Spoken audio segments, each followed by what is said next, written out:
Tom's manor was an oak wood, thick with mighty trees laden with acorns, but there was one tree more magnificent than all the rest.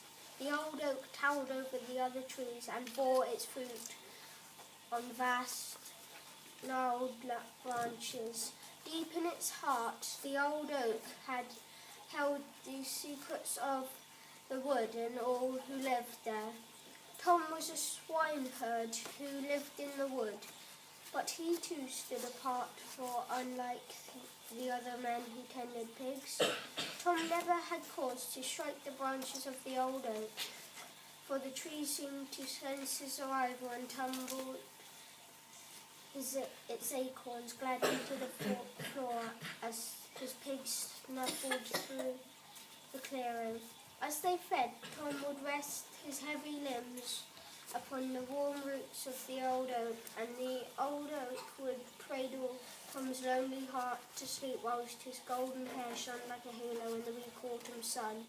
Such radiance rarely goes unnoticed, and to Rose, a captive of the innkeeper who owned the inn beside the wood, Tom was a beacon of freedom, but she was blind to the innkeeper's silent scrutiny, who, in seeing her so enraptured, felt a burning ember of hatred stir within his belly. He had long purposed to keep Rose for himself. He did not intend to fall in love with her with a lowly swineherd.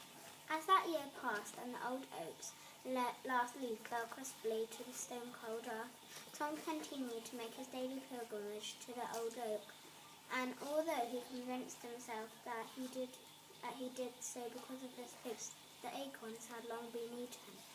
He had seen Rose and had fallen deeply in love.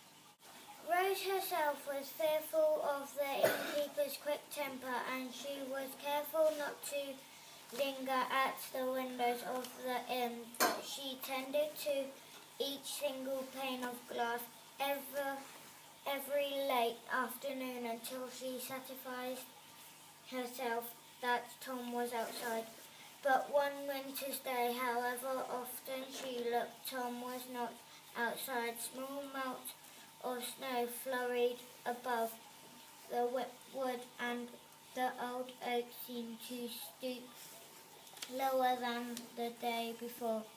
The golden boy and his pigs were missing, and as Rose hurried from window to window, a sense of dread came over her.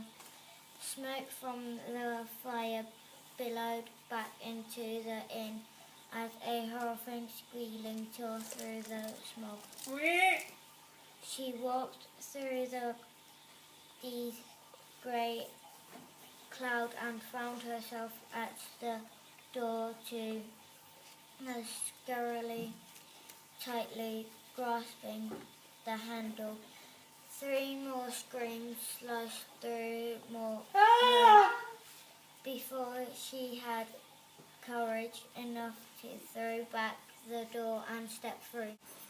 The innkeeper stood at the mincer as he fed it whole pigs, working his fingers to the bone. Rose was engulfed in the smell of cooked meat.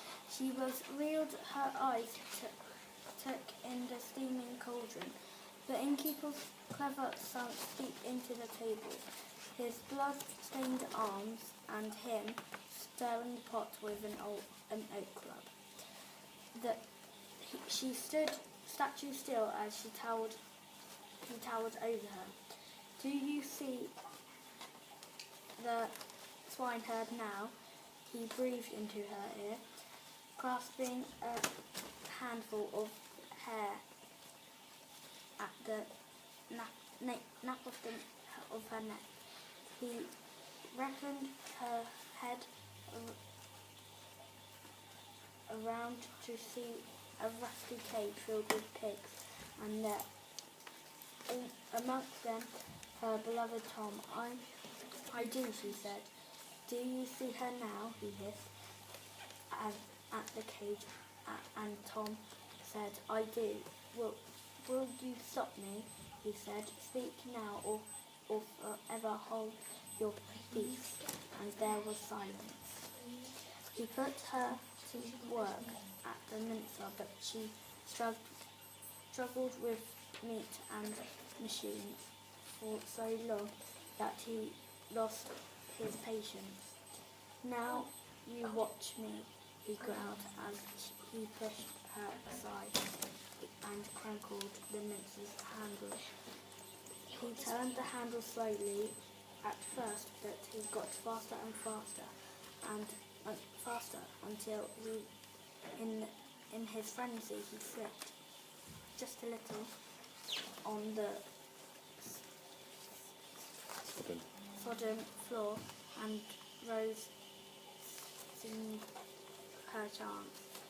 One shove was all it took, and he was gone.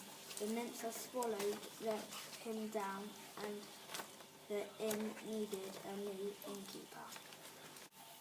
Tom and Rose were married the next spring. Tom made Rose a love seat from a branch that the old oak had laid down for them as a wedding gift.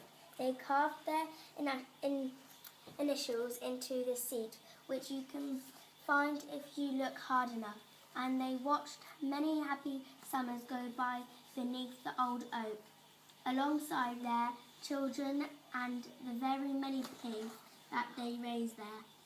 From tiny acorns grow majestic oaks, and from stolen glances can grow an invisible love.